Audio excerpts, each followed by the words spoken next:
Yeah, absolutely. especially for 10 minutes. Yes. Okay.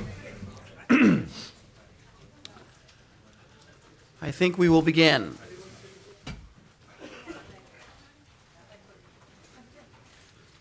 Our last panelist, Michael Smith, is coming over from the White House. I'm sure he'll arrive before I finish with my introductions. And he said to get started, whether he made it on time or not. Good afternoon and welcome to the American Enterprise Institute. My name is Robert Dorr, and I am the Morgridge Fellow in Poverty Studies here at AEI. And I am very happy to welcome you to our panel discussion, Improving Opportunities for Black Men, the Role of Economics, Culture, and Policy. The Cultural Matrix, Understanding Black Youth. Doing the Best I Can, Fatherhood in the Inner City.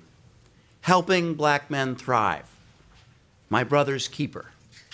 These are the titles of the works of our very distinguished panel. Each of our guests today has produced important work about the very difficult issues facing Black men in high poverty communities. To be sure, what we are talking about today is not the condition or status of all Black men. As Professor Patterson has shown, the influence and contribution of African Americans to American life far exceeds what you might expect based on their percentage in the population. And we have our twice elected President of the United States to show the extent to which Black men lead and succeed in our country. But as today's headlines make clear, there are very serious problems. Fatherlessness, policing, violence, unemployment, poor schools, all are two significant components of Black life in America, and they are also two significant components of American life in America. To discuss these issues, by the way, which AEI is committed to focusing on not just today, but in the coming years, we have a great group of scholars and practitioners. First, we have Professor Orlando Patterson. Professor Patterson is the John Coles Professor of Sociology at Harvard University. He is the author of numerous academic papers and 5 major academic works. His most recent publication is The Cultural Matrix, Understanding Black Youth, co-edited with Ethan Foss, a great contribution to scholarship and public policy. I recommend it highly. After Professor Patterson, Catherine Eden is the Bloomberg Distinguished Professor of Sociology and Public Health at Johns Hopkins University. Professor Eden is one of the nation's leading poverty researchers working in the domains of welfare and low-wage work, family life, and neighborhood contexts. Her most recent work is Doing the Best I Can, Fatherhood in the Inner City, another important contribution to the literature. Robert Cherry is the Stearns Professor of Economics at Brooklyn College and the City University of New York Graduate Center. His recent publications include Moving Working Families Forward.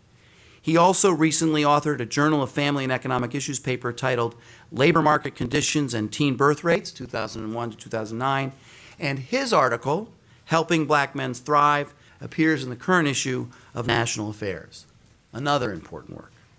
And finally, Michael D. Smith manages My Brother's Keeper, President Obama's initiative to address persistent opportunity gaps facing boys and young men of color and to ensure that all young people can reach their full potential. Michael, I have to say, my heart is with you. As a former practitioner in social services, I have a special affinity for people that are in the game working to bring solutions and real outcomes for people struggling. No disparagement on the scholars, but we wanted to give you a special shout out. So thank you for being here. I know it's busy at the White House, and we're very honored to have you. So with that, I will turn it over to Professor Patterson to begin our discussion. Thank you.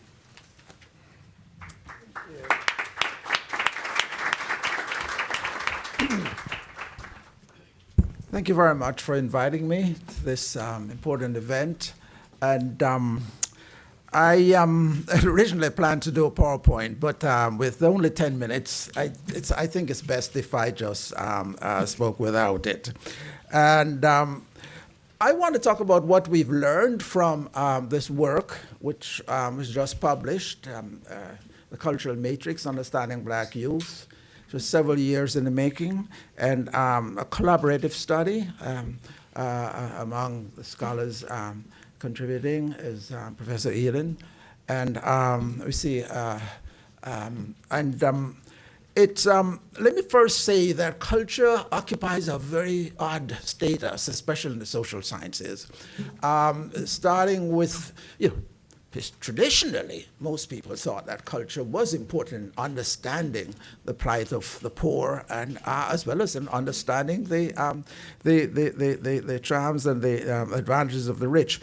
But starting about the middle of the 60s, with the publication of the Moynihan Report, as well as the publication of an academic work, The Culture of Poverty, there is a sharp swing against using culture to explain anything. There's complex reasons why.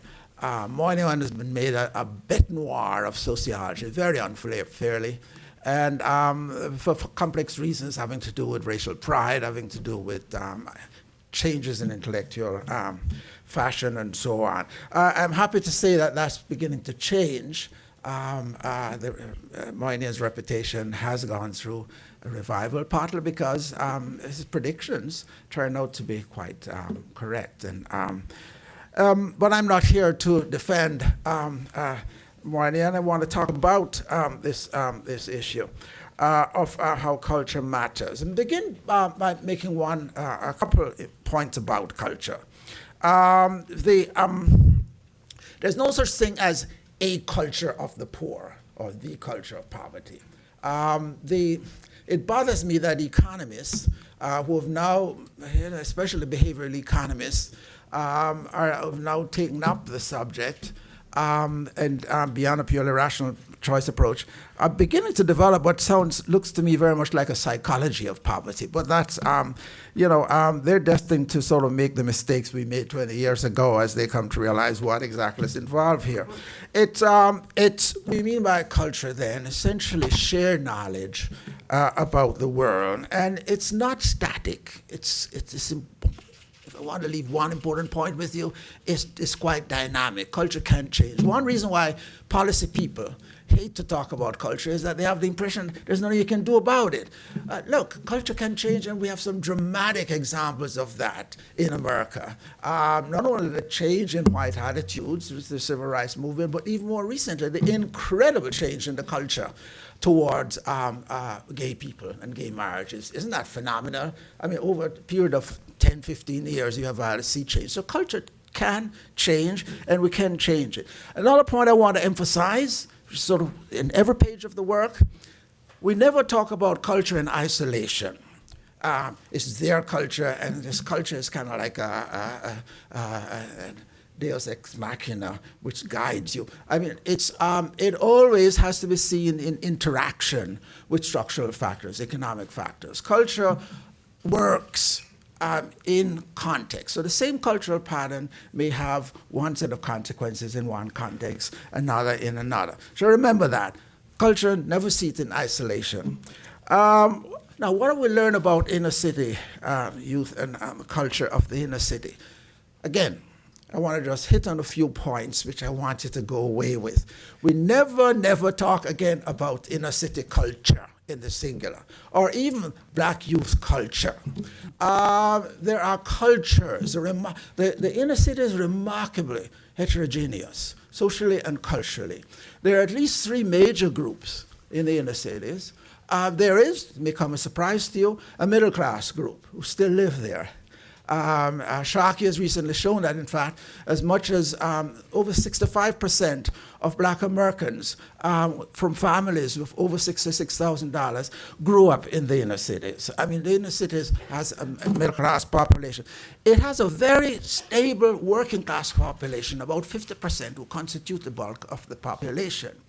And, of course, it has a group which is about 20%, which is a problematic group. The disconnected, we used to call them the underclass, the current term is the disconnected.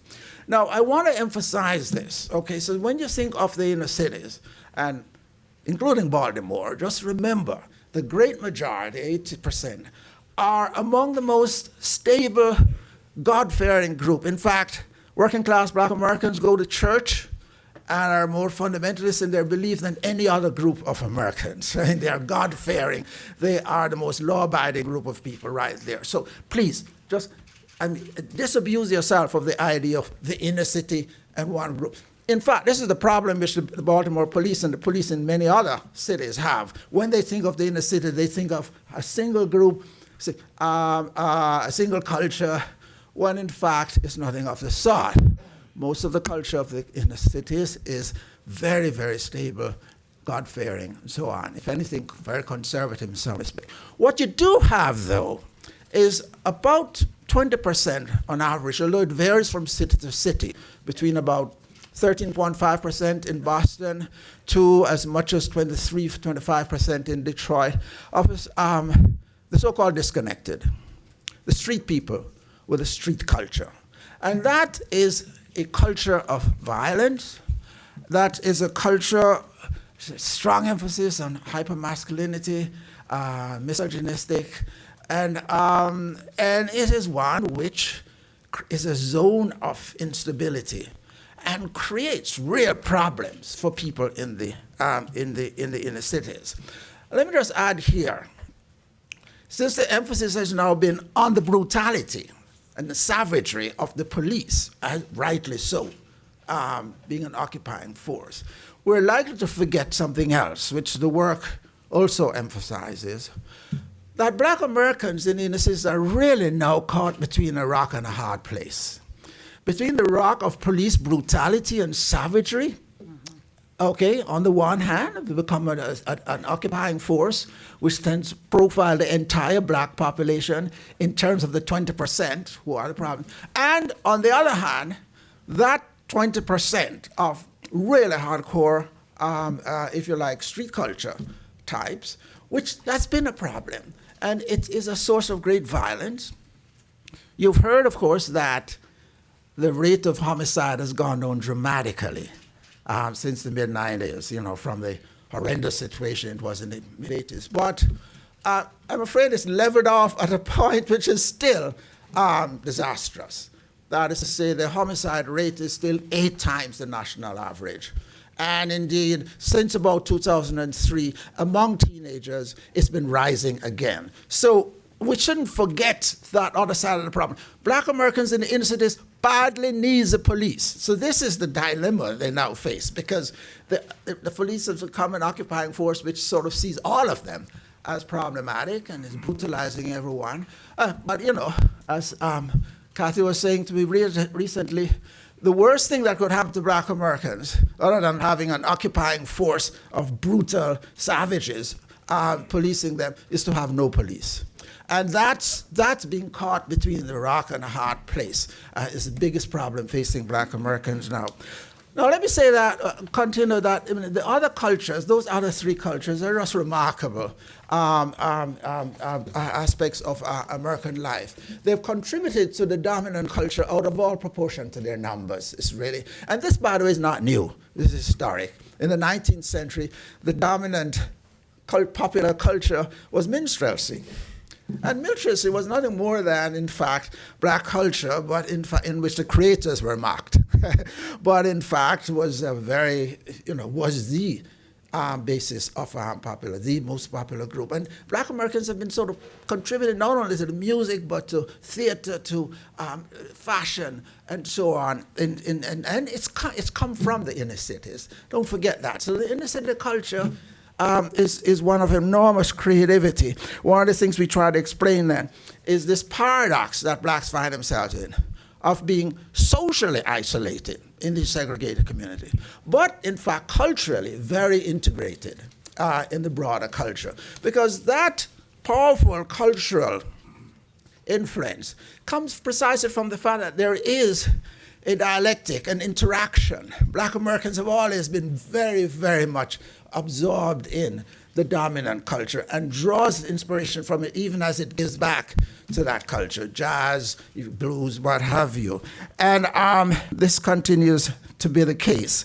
And these values reflect the mainstream in many important ways. In fact, the individualism taking responsibility for one's actions. One of the things which really annoys me is when one reads people talking about black Americans not taking responsibility. That is our work, and please read that chapter. I mean, every survey we've done, and we've gone through all the major surveys, indicate that black Americans, almost to a fault, take responsibility for their own action and their plight. They're among the biggest supporters of the military in this country. And in fact, are essentially a group of people who are about as American as you can get in their attitudes. Okay, now, what do we learn about the sort of culture and poverty in the city, in the cities? We've learned that, number one, segregation matters. Segregation matters. It's a long history of how America is treated this. In the civil rights movement, Martin Luther King and all the early civil rights leaders saw segregation as a problem. Martin Luther King's emphasis on the beloved community was referring to the need for integration. It's a positive part of it.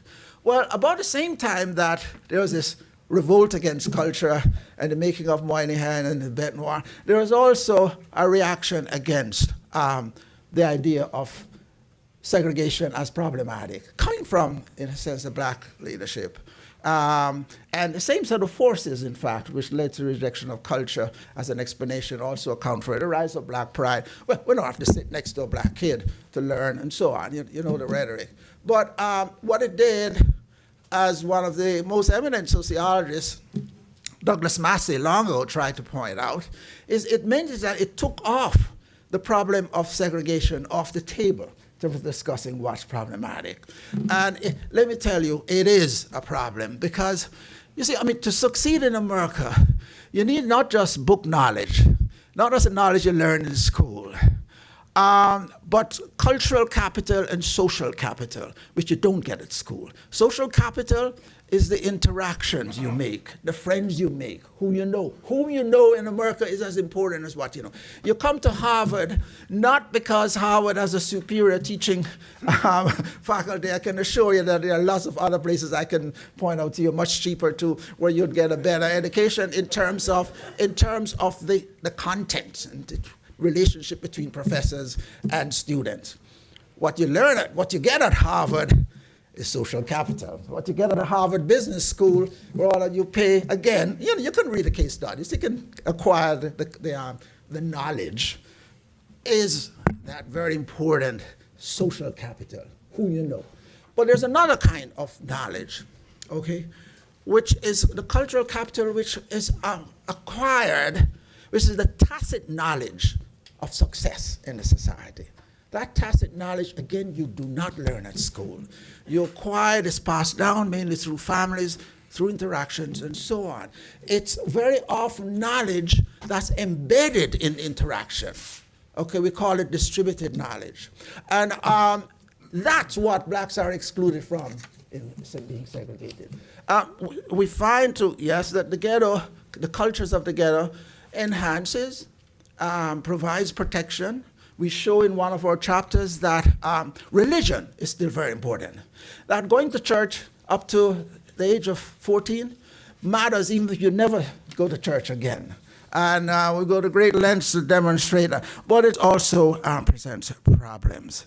I want to move quickly then to the matter of culture and policy, because I was asked to say something about that. So we begin by pointing out that culture is not immutable. So those of you in policy who seem to say, culture, what can we do about that? Let's get to the hard stuff, income and so on. As I mentioned before, it's not immutable. That there's no problem with having many cultures to deal with.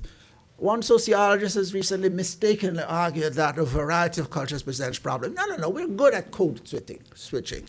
And in fact, think of culture not in macro terms of big culture, black culture, American culture, but I think it's important to think of it in microcultural terms. We all of us move through many different microcultures, as we do in the ghetto. Now, what works? You know, there are hundreds of programs which the federal and local and state governments have for black youth. We've done a thorough review of most of the best cases. And what we found is that Many of them work, and some even show profit. Okay, just in case, just to prevent any despair here. The Nurse Family Partnership Program is an excellent example of a program that works. The National Guard Youth Challenge, very good. It's been sort of, the RAND Corporation has done an excellent study of that. Certain charter schools, the Success Academies, the KIP Academies, really work, and they're not work through creaming. I mean, the randomly selected kids really do better in these programs. The youth opportunity programs, turns out, do work. There are several that work but are not cost effective. The Job Corps, and some of them are overhyped. The Harlem Children's Zone, I'm afraid, and the Turnaround for Children. Some are clear failures. The Bush administration Healthy Families program, and one of our authors, Andrew Clark West, is here, did a wonderful study. There he is, showing that that doesn't work. So it's important to know what works and what doesn't work, and this book has gone through them. Okay, and so I want to emphasize also that the culture of elites, just 2 more points, is just as important as the culture of Black youth in understanding the problem. James Rosenbaum, an eminent sociologist at Northwestern, in a chapter in her work, looks, for example, at what he called BA blinders. It's a thorough analysis of why is it that we have such a high dropout rate in our community colleges and state colleges. And he finds that a good part of the problem has nothing to do with cognitive deficiencies. It has to do with the elaborate bureaucratic and academic demands, extra academic obstacles which are put in the way, and which he attributes to the culture of the academic culture of elites. All right, let me end by saying, however, that one of the biggest problems, and it's cultural, is, of course, this 72% problem, as it's come to be called. The fact that presently about 72% of Black kids are being born, let me not say being born, because the issue is not being born out of wedlock. An even greater proportion of kids are born out of wedlock in Sweden and Iceland. It's what I call out of bedrock child rearing. The bedrock that is needed of adult supervision of children. This is true whether you live in a primitive society or the most advanced society in the world. Children require adult supervision. You cannot have a system, a sustainable system, in which, as a result of this problem of single parenting, and this problem is not so much single parenting. A single parent, a single mom with resources can do fine. But unresourced single parenting, that's a disaster. That's a disaster. And the reasons for this are many. They're partly social, they're partly cultural. But I want to say that it is obvious that the solution to this problem, which is the source, for example, of some of the violence. One of the main reasons when youth are asked, why do you join a gang and going around shooting people? The answer in every study done is family. Okay, family. The gang becomes a substitute family in the absence of that. The problem is not just cultural or whatever, it's social. Because a single mom having to work 2 jobs, from 6 in the morning to 8 in the evening coming home. I mean, that means that there's what I call the 3 to 8 problem. Between 3 o'clock from school and 8 o'clock when she comes home, dog tired, there's no parents. And so they find another family, and that's the gang. Okay, these are some of the problems we face, and the solution is not just a matter of saying, pull up your socks. This is cultural. Because remember the point I made, culture cannot be seen in isolation. It's always got to be seen in interaction with social and economic factors, okay? And the problem we face then is, how can we work out the best sort of arrangement which will enhance and motivate people to change? Thank you very much. Thank you very much.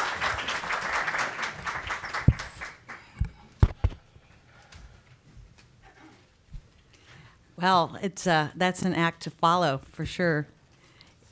So I just want to tell you a little bit about where I'm drawing my expertise. along with Tim Nelson, I spent 8 years doing an ethnography, really, of 111 low-income fathers in the Philadelphia Camden area in the early 2000s. Since then, I've joined forces with Mathematica and following a group of 90 men in 4 cities for 4 years that are participating in our nation's fatherhood programs. And I'm also, by coincidence, I've been following a cohort of Baltimore youth who were all born in and spent their early childhoods in Baltimore public housing. And an early article from that study appears in Professor Patterson's book. It's a terrific volume. So I'm an ethnographer, and we're going to hear from an economist next. But I think, when I was asked to identify what I thought were the biggest problems, everyone knows the answer to that, as Orlando has alluded to. It is jobs and education. So I'm not going to talk about those things, not because they're not important, but because they're things we know. What I'm going to focus on is something more subtle, but maybe, possibly, equally profound. And I stumbled upon this insight. Some of you know Bob Lerman, Heidi Hartman in the room, and were around during these days, that I began my career in the early 1990s studying welfare and how single mothers made ends meet. And along with interviewing hundreds of single mothers across 4 cities in the United States, I got a very strong sense of what welfare meant for people, what AFDC meant. And of course, it was a source of separation, of sort of pushing people across the road, away from the citizenship side to sort of the disenfranchisement side. It's almost as if you had to trade your citizenship card in exchange for your benefits from the AFDC office. And later, when I moved to Boston and was a colleague of Orlando's, I spent some time looking at the visage of the old East Boston Welfare Office, which is a gloomy Dickensian building about 100 years old, caked in grime, with this huge flagpole out front, and over the door there are these block letters, overseers of the public welfare. And that building, and I wish I would have prepared a photo for you today, it says everything about what welfare did and what welfare meant to people. It was a stripping of citizenship. So I finished that book with Laura Lane, Making Ends Meet, and went on to study the family, and came back in 2007 once again to study the new welfare regime, namely the EITC, the largest cash anti-poverty program we have in the country. And of course, you get about the same from the EITC as you got from the old welfare system on average, but you get to keep your wages and claim your EITC. It comes in a lump sum at tax time. That's why, though, you see those dancing tax men out there. 70% of their EITC claimants get their money from a for-profit tax preparer like Liberty Tax or H&R Block. But anyway, what I learned by studying recipients of the new welfare regime, shall we say, is that something radically different had occurred with regard to citizenship. So let's just take the H&R Block, for example. That's 7 blocks away from the overseers of public welfare in East Boston.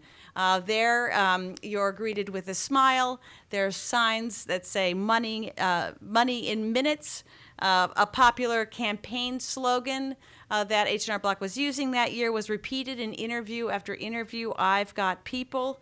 What we saw is that people viewed the EITC as sort of a radically incorporating experience, almost a brand of citizenship. And Laura Tuck and I wrote a New York Times op-ed about this 2 weeks ago today. So why was this form of social policy or social provision so radically different from what preceded it? What we learned is that it was very important that it was tied to work. You got to work to get it. And of course, this keys in, and here I'm channeling David Ellwood's book, Poor Support, to American values of independence and self-sufficiency and to the primacy of work. Second, it's part of a tax refund. Therefore, it's perceived as earned. And third, You get it at H&R Block like every other American, so it almost is a brand of citizenship. And what we argue in our book, It's Not Like I'm Poor, which actually came out 2 months ago, so a little more recent than Doing the Best I Can, is that unlike its predecessors, this form of social policy is actually knitting hard-pressed citizens into society, into their neighborhoods, and into their communities in a way that American social policy has never done before. And if you hear these interviews, people talk, in such striking language about being real Americans and how their children are real American kids. We know that the EITC has huge benefits for kids that extend all the way through college graduation. And if we believe Joe Sauce, these programs, these radically incorporating programs, might have positive externalities yet to be measured that could extend to voting and community participation. So all that to say, and this really is not a liberal idea. It's not a conservative idea. I think it's just plain common sense. I'm a Minnesotan, and I'm big on common sense. That I think what this research taught me is that we need to have a new litmus test for social policy. When we think about a solution to the problem of any disenfranchised group, we need to ask ourselves, does our solution incorporate or does it disincorporate? Does it build citizenship or does it deny it? And what I'm proposing today is that we apply this litmus test to social policy for men. Now, this can be sort of a subtle thing, and it's not as hard as it may seem. I was recently at a international conference on poverty in Mazatlan. Lonnie Berger, the director of the Wisconsin Poverty Center, had a 4-point platform for how we were going to help men, and I gave him a 0 on the litmus test because all 4 ideas were disincorporating, in my view, but with small fixes, we were able to get him to 100%. So let me just give you a couple of examples. Child support. Right now, in all but 2 states, we have what men call taxation without representation. If you are unmarried when you have a child, you have no automatic adjudication of parenting time when they establish a child support order. It is almost as if they're snatching your money out of your back pocket, and I'm in favor of child support, so I want to emphasize that, without giving you offering any recognition that you might actually have a role to play in that child's life. And those of us who are deep into the child support world were really sickened by the circumstances surrounding the death of Walter Scott, which of course implicates the child support system.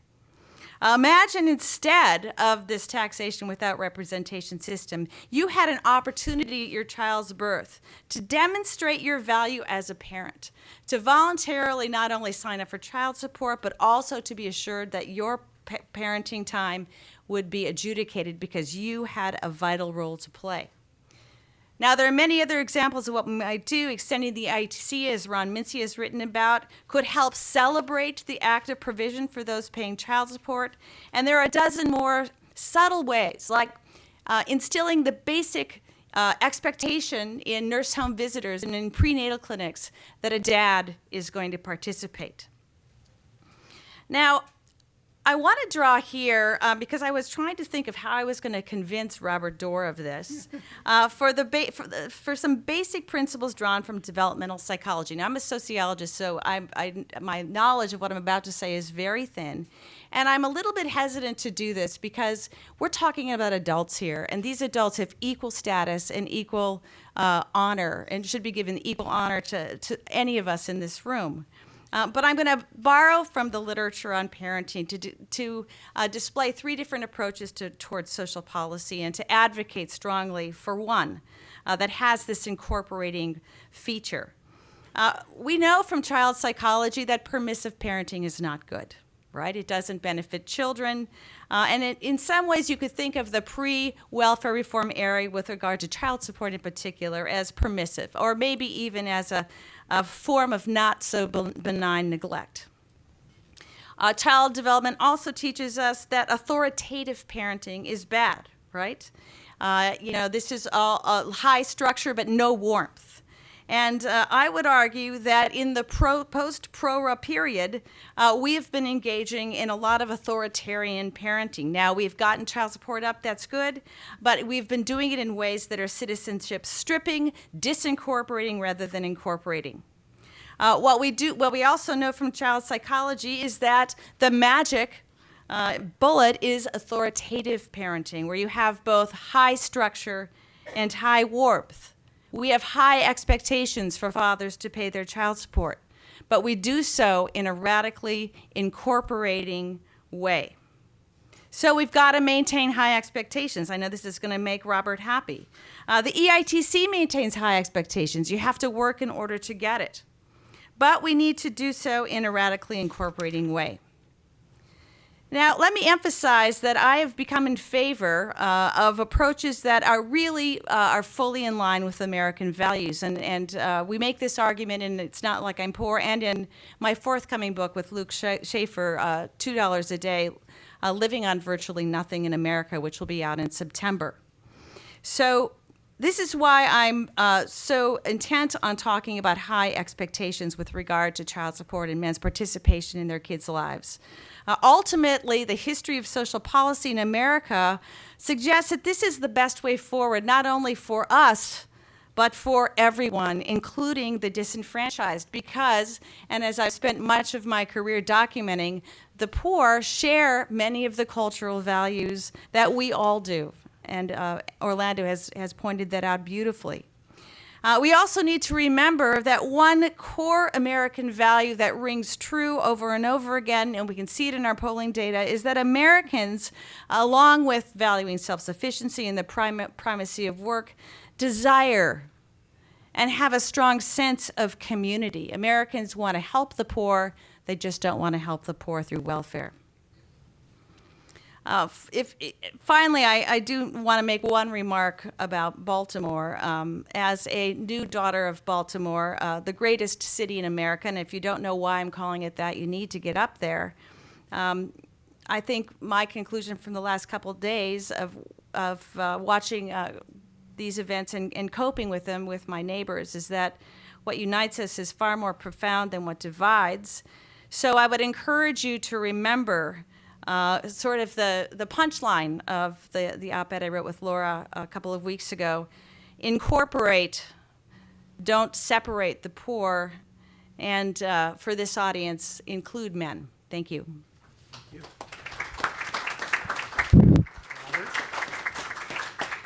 Hi, well, I want to begin by talking about employment issues.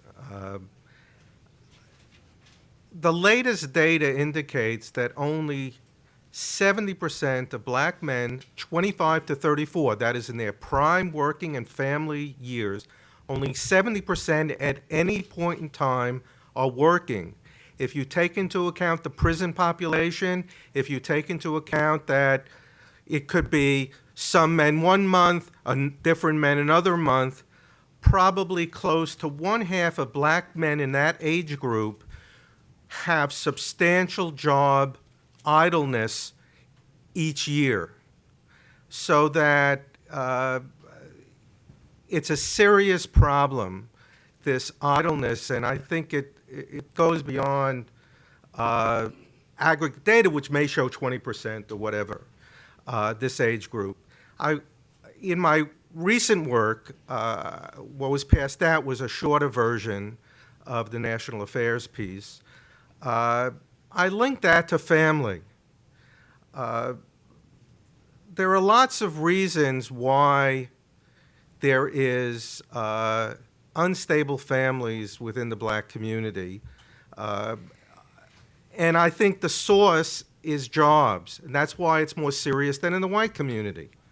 You have the same problem in the white community, but because more white men of that age group are employed, you don't have it as seriously. And what is serious is that, sure, a lack of money could lead to family instability, but I think the evidence shows that it's much more the kind of anger and frustration that many black men bring into their relationships to lead to the dissolution of those relationships. Whatever the reason is, you now have a situation in the black community where if you look at women who have more than one child, 70% of them have them with different men. So you have this multi-partner fertility.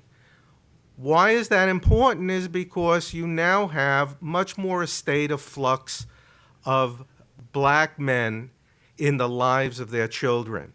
Much is written about abandonment, absent fathers, and that's certainly a serious problem. Only about 1/2 of black fathers see their non-custodial children for a meal once a month. But there's also the issue of child maltreatment. If you look at the rates of child maltreatment, they're triple when a male partner is present than if a black single mother lived alone. So that you have very serious dynamics that go on in the family. There's certainly issues of intimate violence. So I think that the lack of jobs has this dynamics. It's not cultural. You have it in white families as well, but white men have much more significant numbers of jobs. And I think that this kind of problem for children ends up in the school system. You see behavioral problems very early. In preschool, it's 2.5 to 3 times the rate of black kids being suspended than white kids. You see it ultimately in the high schools where kids come into the high school, particularly the boys, the black boys, come into the high schools with both educational and behavioral deficits. You have situations now in New York City, only 28% of black boys who enter the 9th grade graduate in 4 years, 24% in Philadelphia. So you have these very serious problems, and they're just events waiting to happen in the street. But what is going to be done about these problems? Yes, there are things that can be done in the school system. There certainly should be much more of a way of positively intervening in families or attempting to intervene in families when kids at an early age show serious behavioral problems. There should be more counseling, more psychologists involved in the school system to take a much more holistic approach than suspending kids. And yes, many families will say, how dare you, and this or that, but there probably are many families, many mothers who would look positively if this can be done. I think the New York Times about 3 months ago had a story about that. So there's certainly things that can be done in the schools. But I want to spend the rest of my time talking about what can be done to generate paths to direct employment. Orlando spoke a little bit about the elitism in the university system, which I'm part of, and being an economist, I'm probably even more elitist than most, which is this vision of don't close the door to 4-year college for all.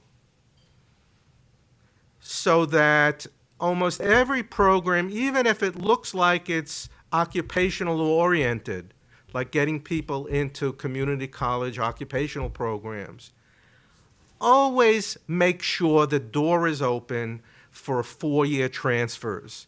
And that means that the academic skills that are expected of the kids are much more demanding than if it was simply preparing them for direct employment. I think that for high school kids, there should be much more of an effort to get year-round part-time employment in the private sector. That's where subsidy should go, because where do these, as was mentioned, there are soft skills that kids need. Where do they get that? They're going to get it because of the segregated in housing and other things. They're much more likely to get it if they're in an employed situation. Where do they get their spending money from? 16, 17-year-olds, they see what the world has to offer.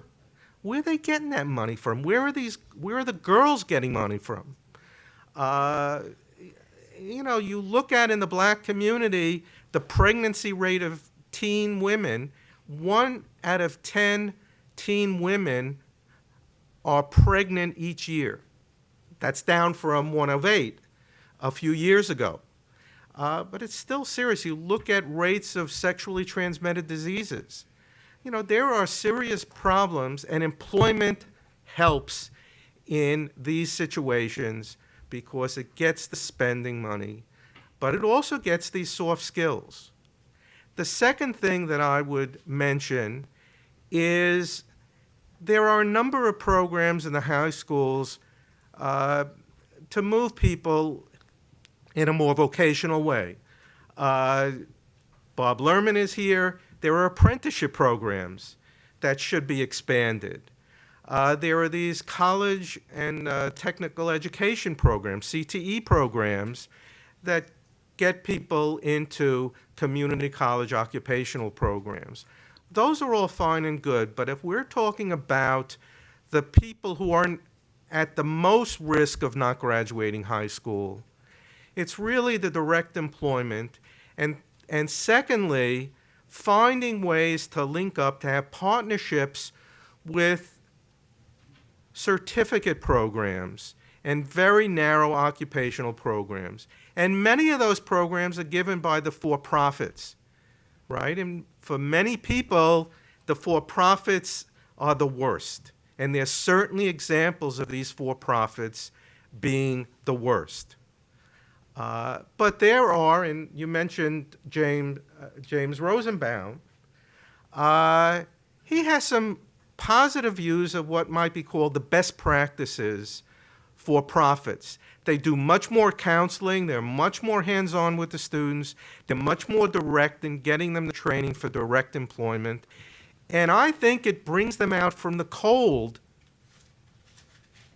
if there's partnerships, because then you can monitor, you can pick out the best practices, you can pick out the best programs, you can give the counseling to the students to select what's best, rather than this kind of draconian attempt to penalize them out of existence, which may work, may not work, but that's where these kids are going to go. Who's going to ITT? Who's going to DeVry? It's even, University of Phoenix graduates more blacks than any other school in the country.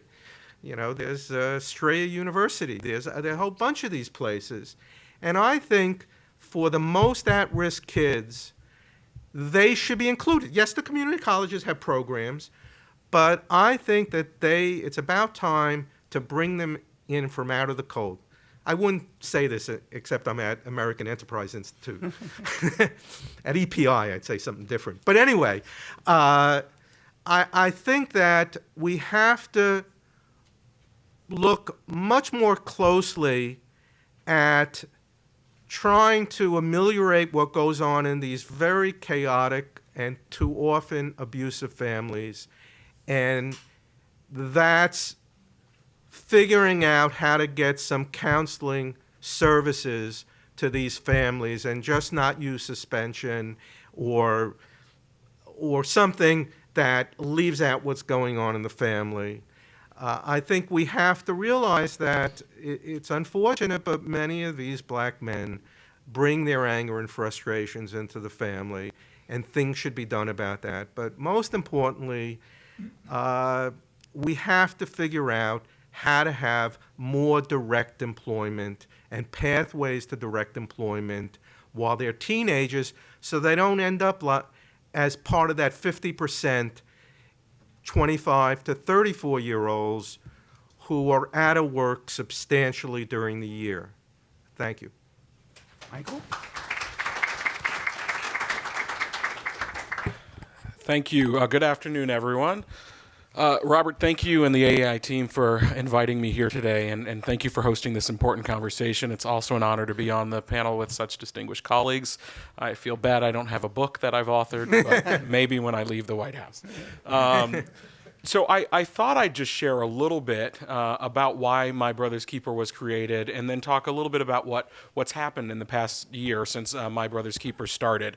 And so you heard today all of the statistics, boys and young men of color, not just black boys. You look at Latino boys, young people from tribal nations. You look at certain Asian American and Pacific Islander populations. When you look at the boys, they're more likely to be born into low-income families, to live in concentrated poverty, to have teen moms, to live with one or no parent, attend high poverty or poor performing schools. When you look at what's happening in schools and courts, they're oftentimes facing harsher penalties and least likely to be given a second chance. And we see that they're more likely to live in communities with higher crime rates. And whether it's reading at grade level by third grade or graduating from high school, or unemployment, you see boys and young men of color just double digits behind their peers. And then you have shocking statistics when you look at black boys especially, where black boys make up 6% of the nation's population, but more than half of the nation's murder victims.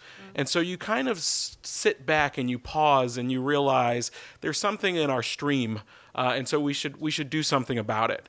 At the same time, though, I think it's important that we don't forget the asset-based framing of boys and young men of color. We all know that phrase, you are what you eat. And if you're told over and over again that you are not going anywhere, that you have challenges facing you, then you start to believe that. And as I meet with young people across the country, it's amazing, even at an early age, how much pressure boys and young men of color feel like they're under, or how hard they think they have to work. It seems insurmountable. And so there have recently been a few studies that have come out that talk about what's positive in happening in boys and young men of color, especially around black boys. 1 in 4 black men are veterans. 400,000 black men are active veterans. There are more black men in college than there are in jail, 59% more. In fact, 9 in 10 don't use any drugs or have not had substance abuse problems. 7 out of 10, when they are in the homes, are intensive dads, more so than any other race group, changing diapers, cooking dinner, shuttling kids back and forth to school. 9 out of 10 completed high school or high school equivalency. And so I think it's important as we look at shaping this challenge and also thinking about the solutions to realize that we have a generation of young people that have unique talents and assets and our resources. And so we should think not only about the challenges that we have to face, but the opportunity that we have to engage with a population that's really finding itself struggling. And so, these statistics are challenging. And in many ways, what led the president to think about creating My Brother's Keeper. I think for those of you who have followed the administration, this whole idea of an opportunity agenda has been important to the president. A man, I think, who saw his family life circumstance change, certainly for the First Lady as well. So how do you create ladders into the middle class for folks that are disadvantaged? But when we looked at these statistics around boys and young men of color, we realized we needed to pause and do something about it. So the genesis of My Brother's Keeper was actually after the verdict came out in the Trayvon Martin case. And you may remember that the president surprised the press briefing corps and tried to explain some of the anger and the angst that Americans were feeling, especially parents of boys and young men of color, at another life that was lost so tragically.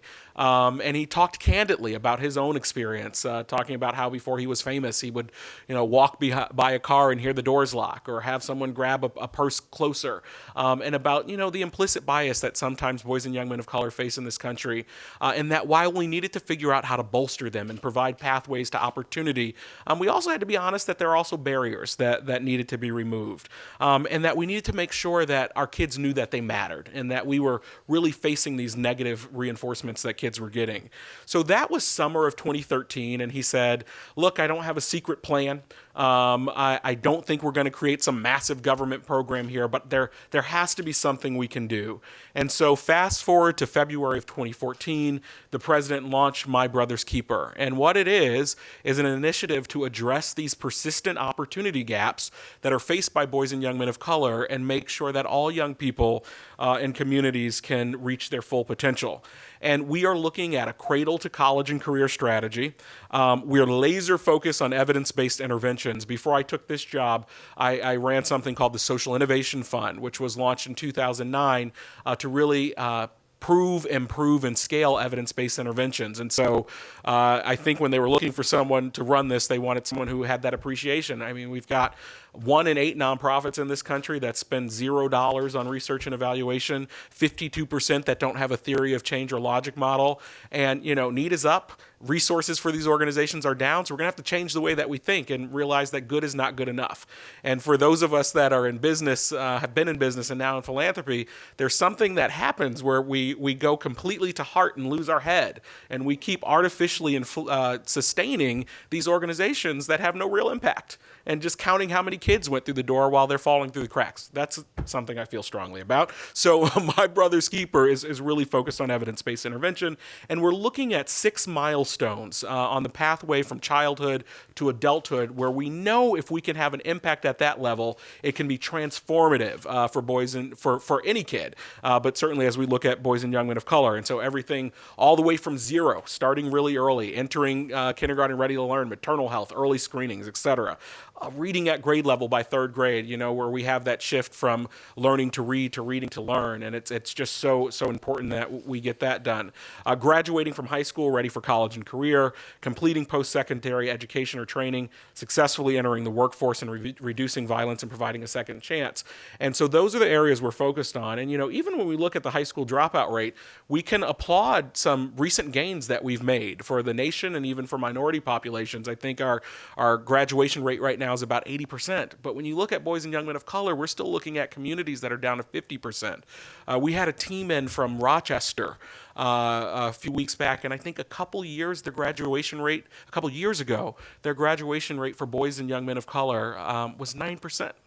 9% in Rochester. I think they've worked it up to 20% now. And so we realize, we know what education means for your future. So those are the areas that we're working on. And the president talks about it 3 ways. Obviously, one, there's a moral obligation that we have to make sure that America remains a place where if you work hard and play by the rules, we have a responsibility of helping you succeed.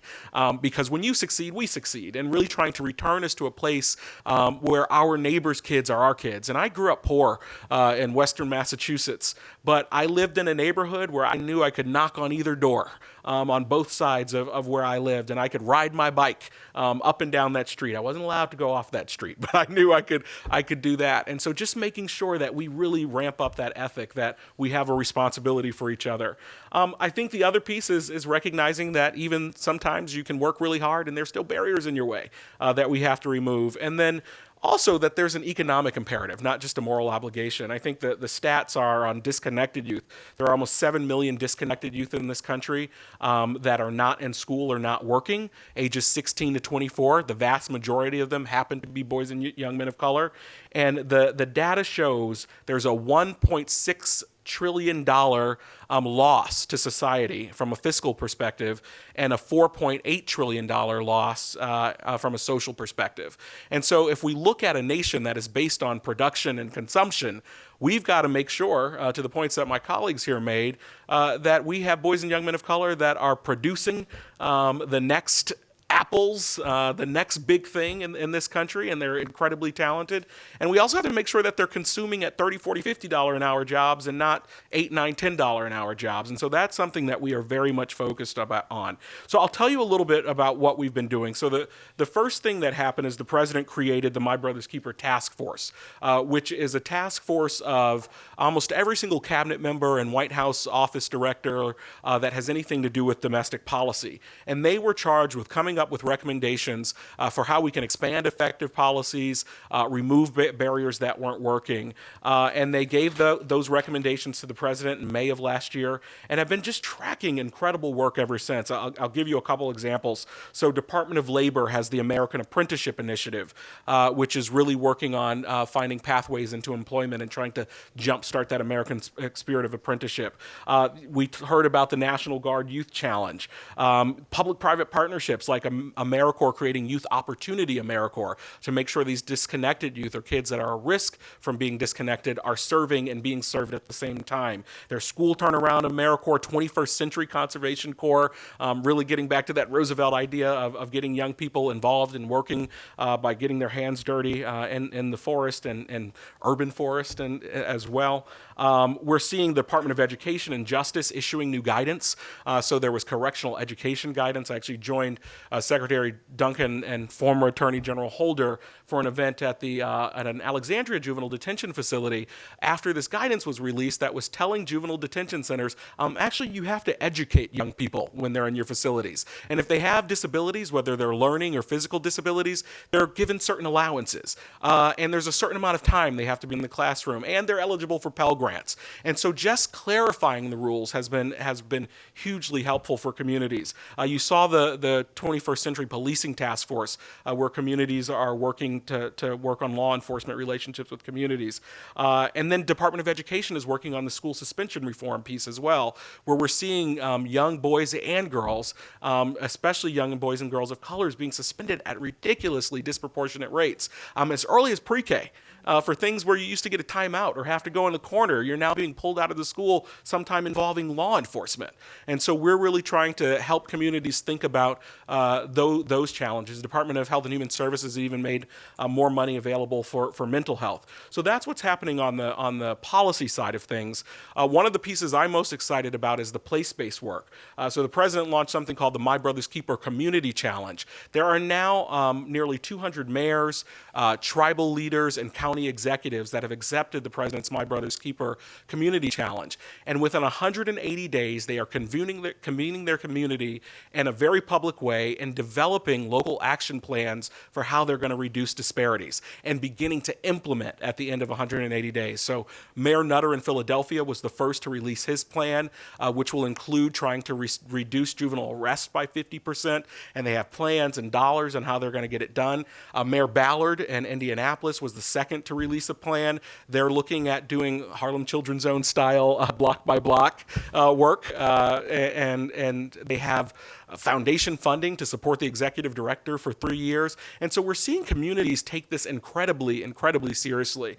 And so I'm really excited about that. And there's been all sorts of NGOs that are helping these communities. We have one-on-one coaching for them. We have webinars and toolkits. And so it's really created this great momentum and network across the country. And then lastly, there's been a great private sector response. I was just with the CEO of UBS this morning. We are just hearing from corporate CEOs that this is hugely important to their bottom line, figuring out how to get this right, figuring out what this means for their workforce. And so there's been over $300 million in investments between philanthropy and the business community. Prudential did a big grant around technical assistance and a social enterprise fund that they also launched. NBA has a big mentoring campaign. UBS has their Next Gen Leaders program. JP Morgan Chase the Fellowship Initiative.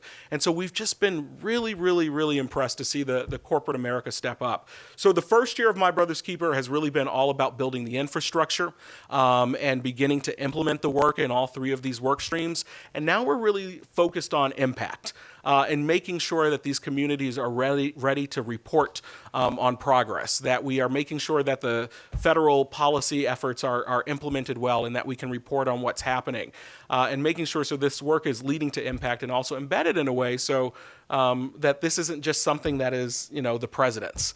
And when we leave in 18 months, that this work continues. And I'm hopeful, and I can see from the movement that's built around the country that will happen. So I'll leave it there. That was great, and thank you to all four of the panelists. Now, I have a few, maybe 2 or 3 questions, and then we'll open it up to the audience. Then there may be some reaction to some of the things that were said. But so, Professor Patterson, I strung a strung together some sentences in your book, and if I've taken liberties, I apologize. And I wanted to give you a few of them. So you say, above all, African Americans must find a way of providing a viable household environment with authoritative caregivers and positive role models for their children.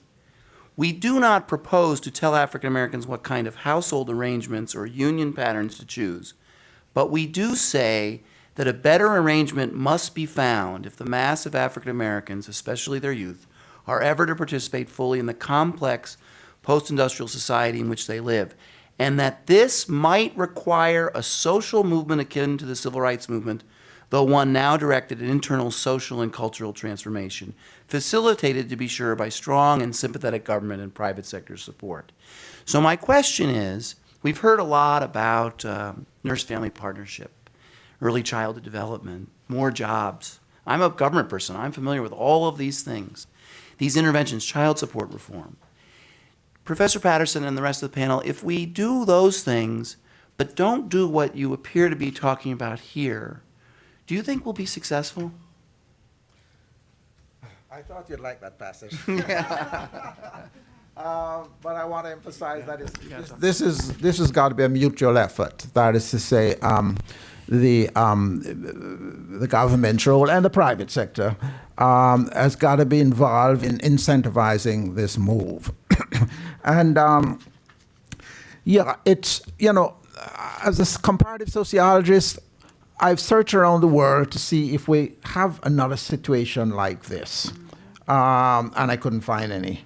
Whether it's in what used to be called primitive societies or the most liberal societies or so on. There have been many kind of experiments. There's been the kibbutz in Israel. There have been other, there's the Icelandic thing, which intrigued me for a while because a higher proportion of Icelandic kids are born out of wedlock. But guess what? It's not a problem.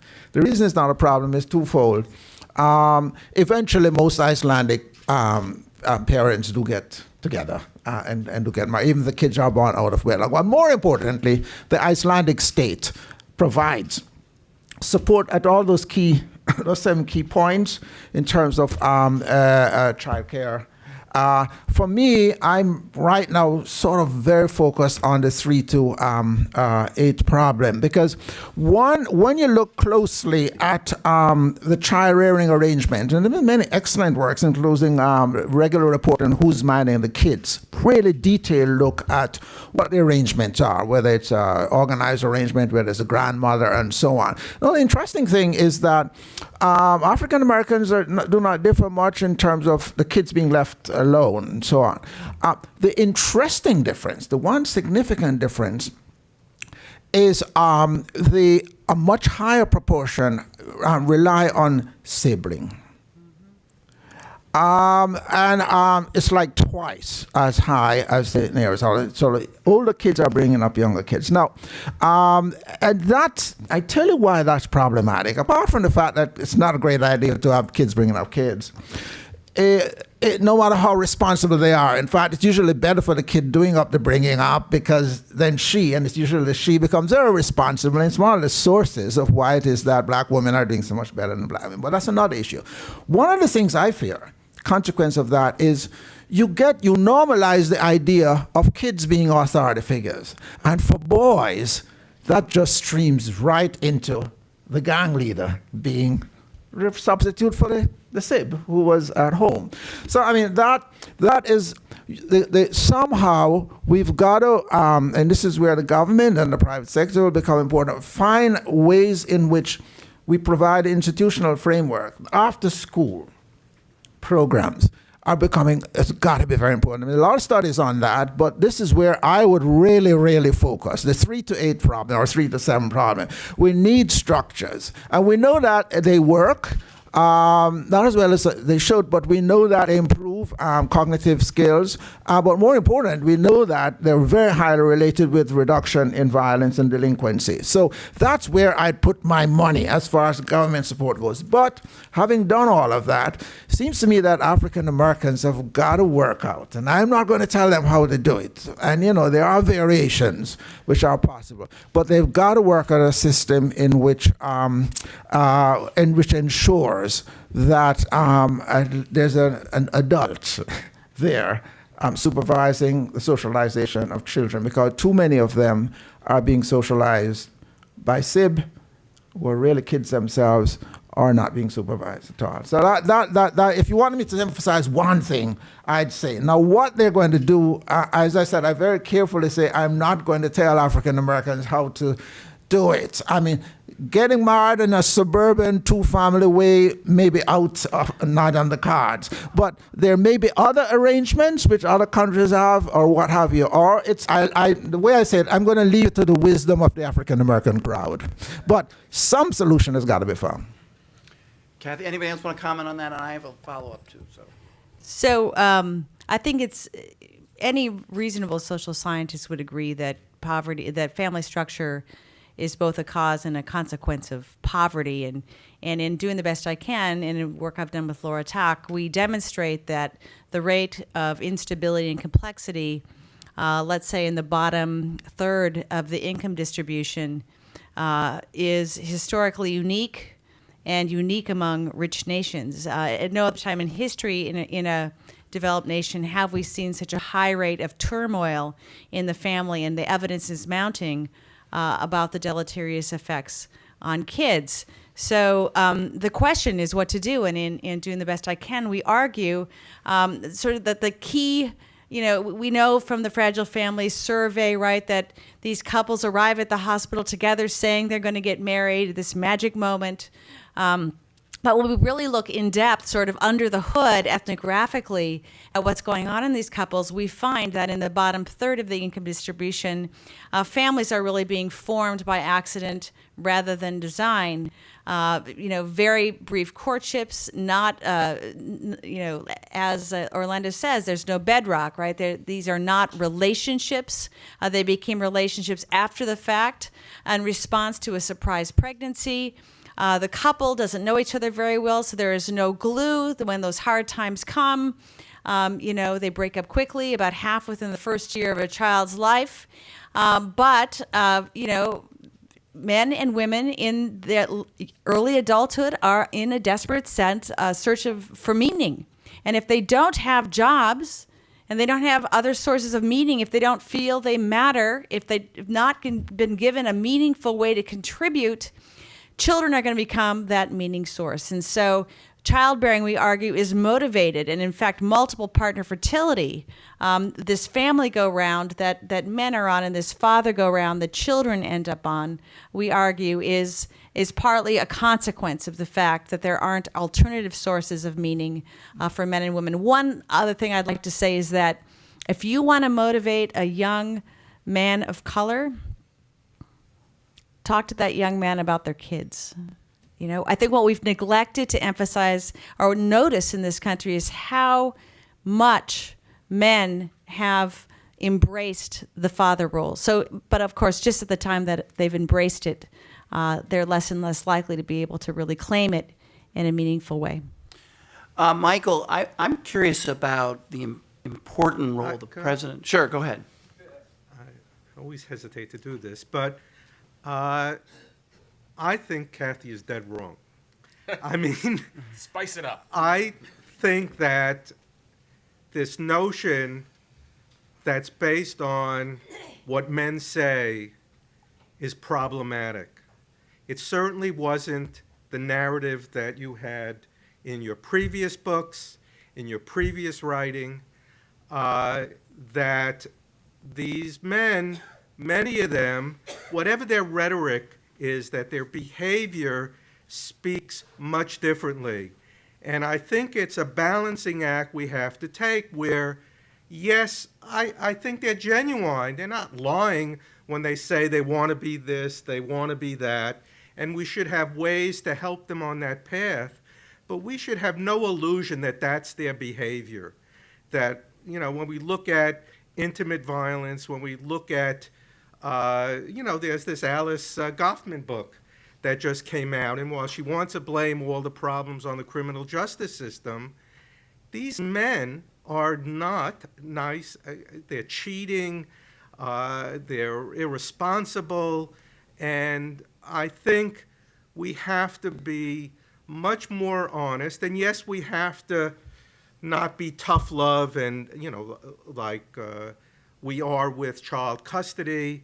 But I think we have to take a much more honest approach to what their behavior is and not simply what they say in interviews. Michael, do you want to comment before I give you my question? Okay. Well, one of the things that I'm most fascinated about and pleased by is the example that the President and the First Lady set. And I was so thankful to the New Yorker for calling to my attention this dialogue that apparently is in the new biography about the First Lady that just came out. The First Lady was a couple years behind me at school. I knew her brother very well, so I'm very loyal to her out of that concern. But the dialogue goes like this. When Barack, dawdling over proposing, would ask if marriage really mattered, she'd say, marriage is everything. That's in this new biography about Michelle, which I think is a kind of a biography there was a lot of cooperation involved.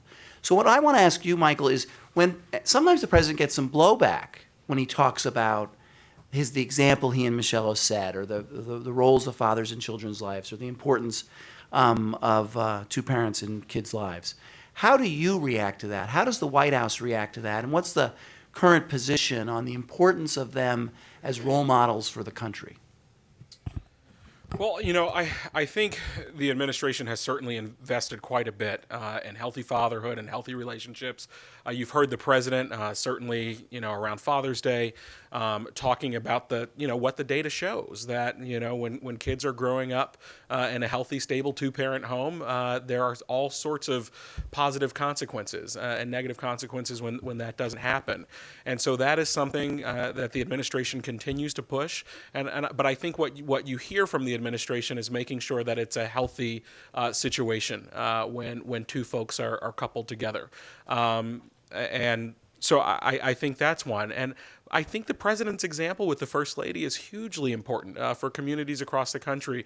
One of the things I notice when I'm talking to folks, whether it's my own family back in Western Massachusetts or other folks, they oftentimes refer to the president and the First Lady by their first names, and it's not a disrespect thing. I think people feel an affinity towards them and a familiar quality to them. And in my grandmother's house, next to Martin Luther King and John F. Kennedy is now a picture of the president and first lady. And so I think there is a huge role that they play in role modeling and the wonderful relationship they have with each other and with their daughters. So now let's turn to policing. Both Kathy and Orlando talked about the rock and the hard place. And so Bob or Michael, and then you guys can circle back.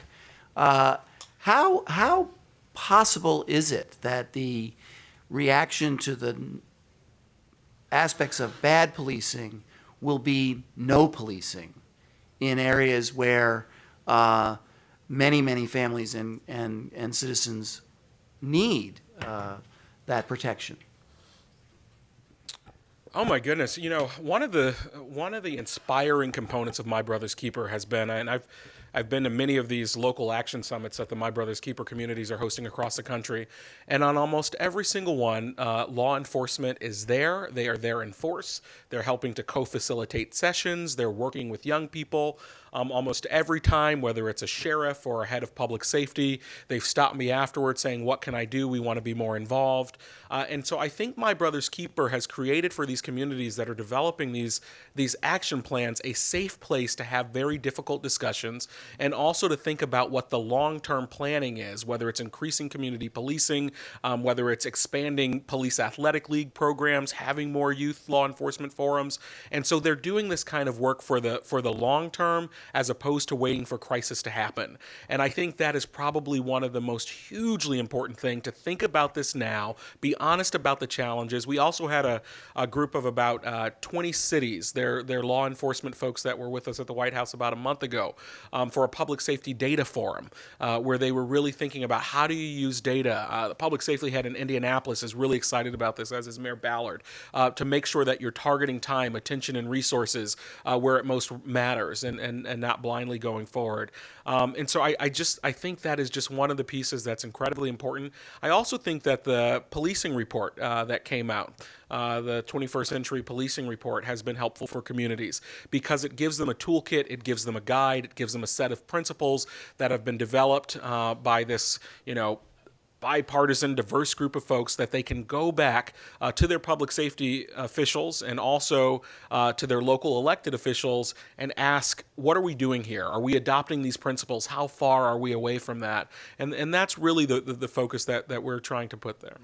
Could I substantiate that? I participated in one of these, my brother's keeper meetings. Mayor Landrieu of New Orleans had a 3-day conference on the issue of violence as well as the role of the police. And I was so impressed by that because he had a police chief there and quite a few of his lieutenants, and they didn't just come in and leave. They were there for the entire length of the conference. And it was remarkable seeing community leaders from all over New Orleans, as well as quite a few youth who were in there. It was a really, truly remarkable a meeting which went on for 2.5 days, in which we discussed the issue and really came up with a wonderful set of suggestions, and in which the police were very much involved, but recognizing the issue of violence, on the other hand, that the community itself has a role to play and need the police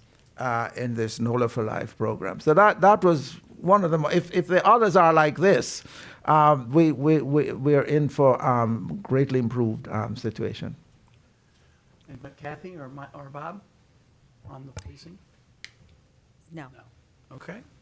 All right. So now we're going to open up for questions from the audience, and we'll see what we have in the back there, right there.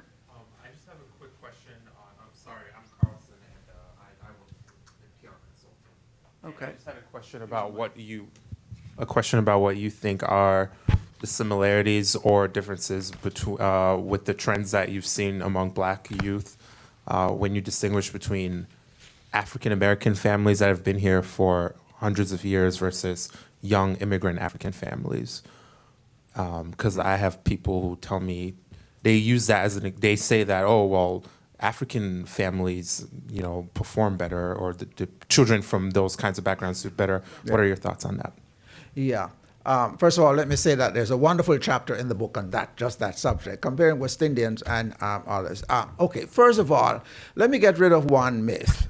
A good part of the relative success, better performance in school and so on of immigrants is a selection problem. So, Africans have among one of the highest sort of educational levels. But we know that this is not reflecting African culture. I mean, Nigeria has its problems. It's reflecting the immigrant, who is a highly selective group. Okay. Now, on the other hand, I don't go to the other extreme, which people simply then saying that the immigrant culture makes no difference.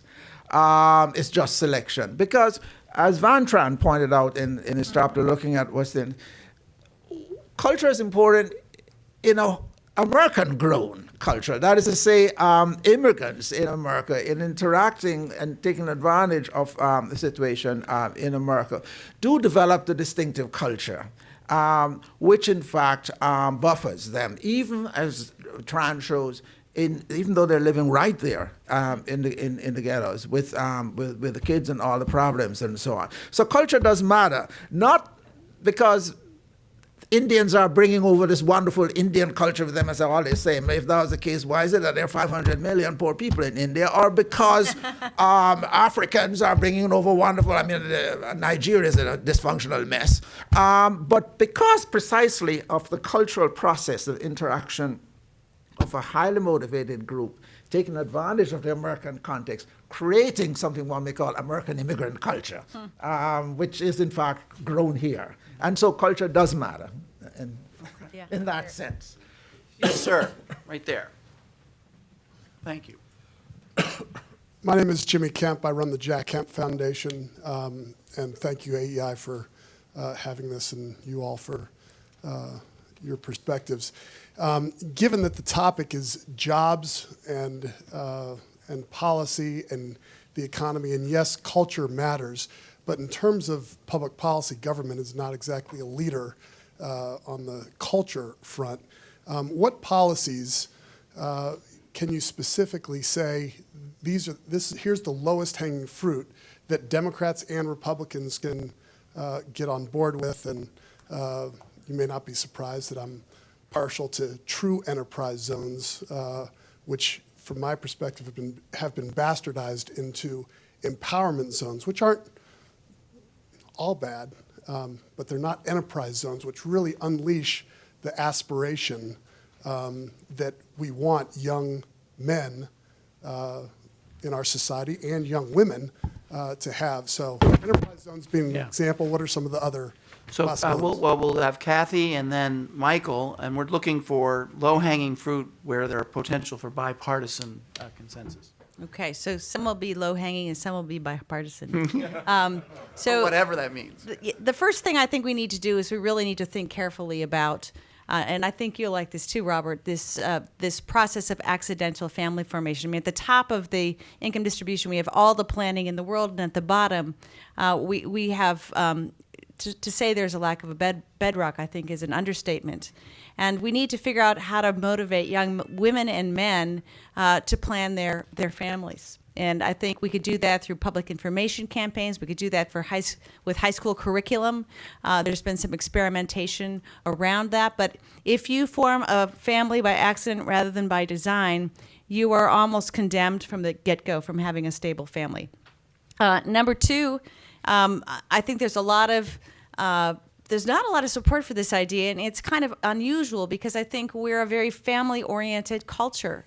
But the idea that every child should have a mom and a dad, and that the culture should honor every father and treat every father as if his contributions are important. I could go on all day about how Alice Kaufman's book is the least representative piece of social science I have ever read, and there's very good evidence for that. But these dads are not all or even mainly thugs. That is just not true. Robert Lerman's path-breaking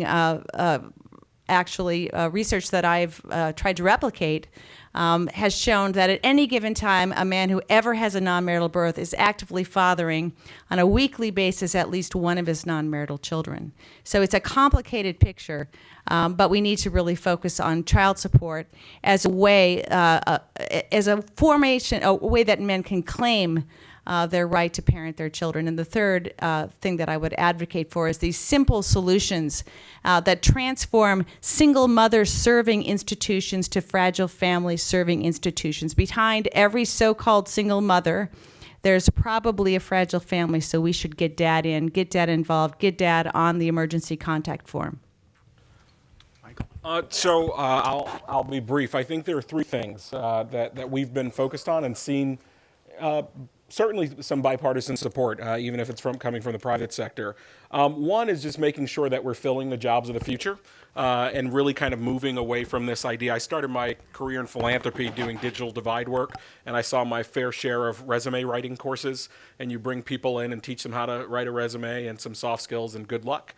And so, the shift now is, what are the jobs of the future of that community or for the nation, and how are you making sure that you're preparing the population to have the skills that they need and create pathways to those jobs? So obviously, one of the big things right now are STEM fields, where we just have millions of jobs that are sitting unfulfilled that we haven't prepared our nation to take on. And so the president launched something called Tech Hire, which is really trying to focus communities around building those skills and creating pathways. And so that's certainly one thing. We're also seeing a lot of coding work that's happening, because sometimes you can start getting into a lucrative career without even having to have a 4-year degree if you could learn coding skills. And so that's one piece. How do we, this is low-hanging fruit, and everyone can agree around that. The second thing is just this idea about upskilling.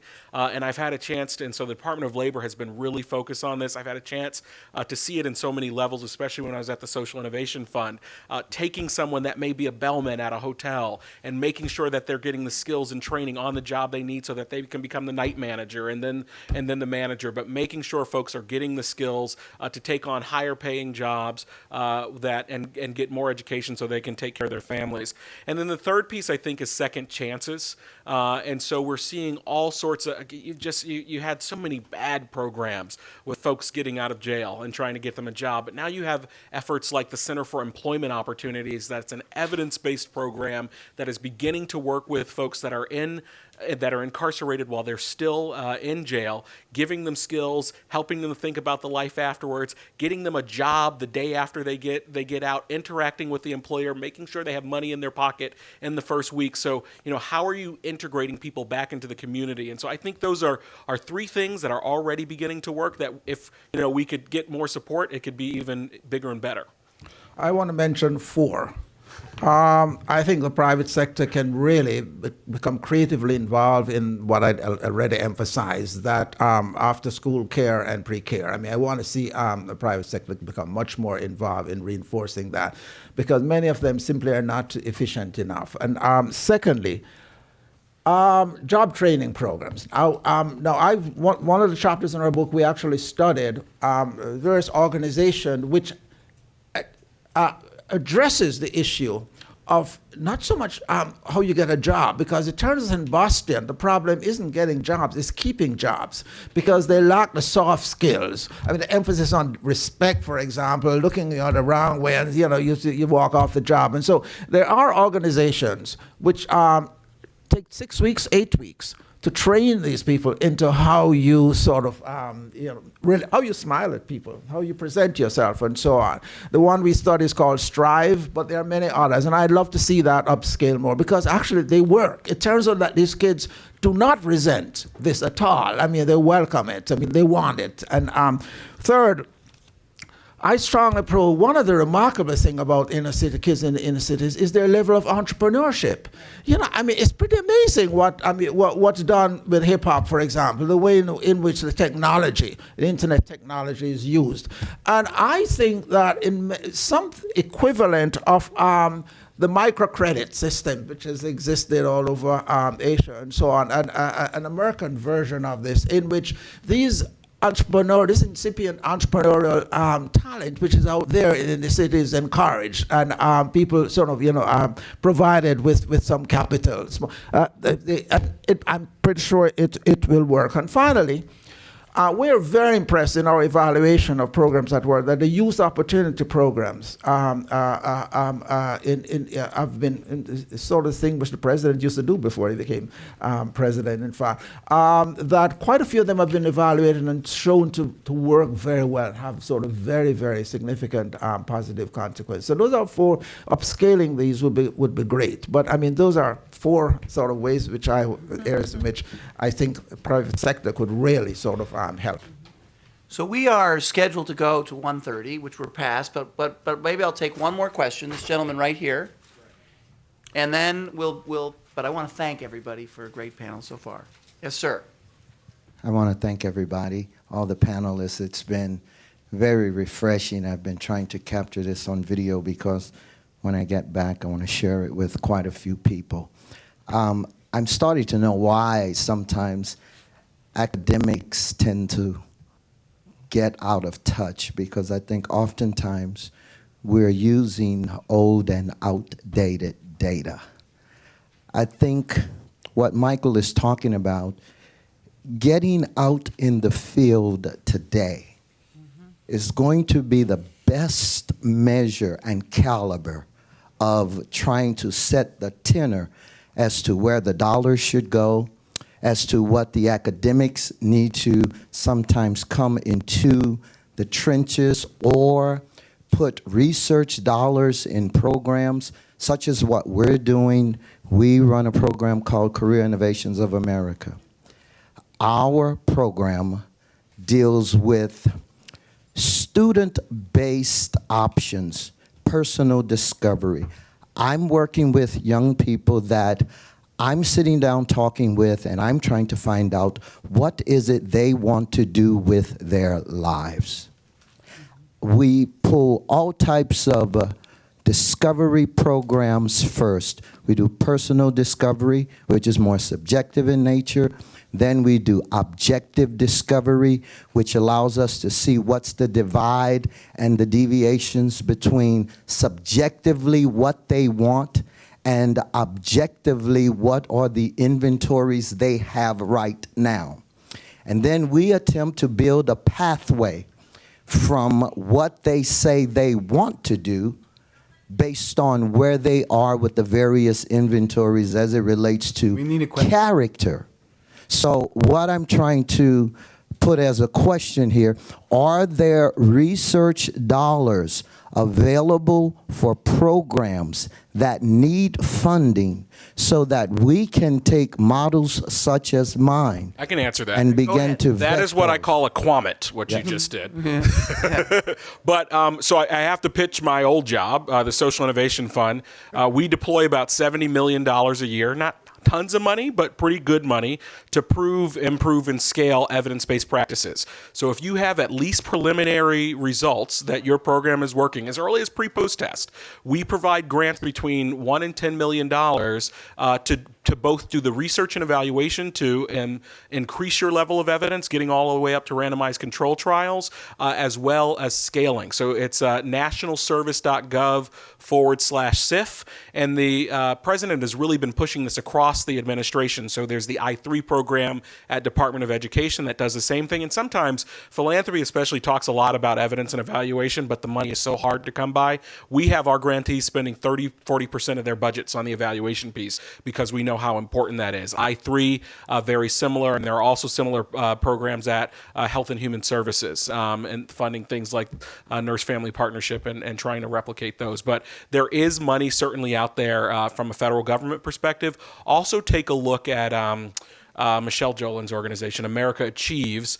They have something called Moneyball, and they've been tracking other funders and government sources and private sector sources to do this kind of work.